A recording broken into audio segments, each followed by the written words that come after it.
Alors, sur le blog auto, une Model S Plaid a pris feu mardi, alors que le propriétaire conduisait 3 jours seulement après que la voiture haut de gamme de 130 000 $ ait été livrée, après son lancement commercial en juin, une information communiquée par l'avocat du chauffeur.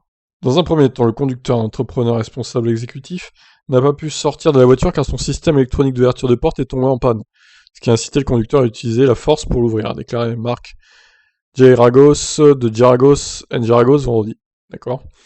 La voiture a continué à se déplacer sur environ 11 à 12 mètres avant de se transformer en une boule de feu dans un quartier résidentiel près de la maison du propriétaire en Pennsylvanie. Ce fut une expérience déchirante et horrible, a-t-il déclaré. Il s'agit d'un tout nouveau modèle, nous menons une enquête.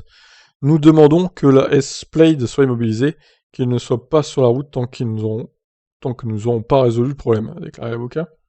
Le mois dernier, Musk, directeur général de Tesla, a présenté la version de performance de sa berline Model S comme plus rapide que n'importe quel Porsche, plus sûr que n'importe quel Volvo, lors de son lancement à l'usine Tesla de Fremont, en Californie.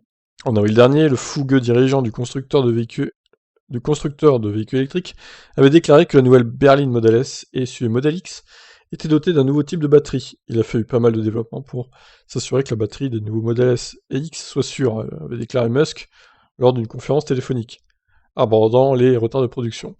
Il y avait plus de défis que prévu dans le développement de la nouvelle version, avait-il ajouté. Les services d'incidents locaux ont, quant à eux, déclaré dans un message Facebook maintenant supprimé qu'une Tesla était en feu et qu'ils avaient refroidi les batteries pour s'assurer d'une extinction complète. Bon, après, voilà, NHTSA va enquêter, évidemment, comme d'habitude. Bon, l'avis du blog auto est plus long que l'article en lui-même, donc bon, je vous avoue que je suis pas très chaud pour vous tout vous lire, mais putain, mais effectivement, ils ont été très bavards, là, le blog auto. Bref, étonnant incident, pourquoi cette voiture a pris feu? Et en plus, le fait que la voiture ne puisse pas s'ouvrir, le mec a failli cramer vivant, quoi. Donc, étonnant, étonnant. Je vous laisse commenter cette affaire. Qu'est-ce qui s'est passé selon vous? Ciao, ciao.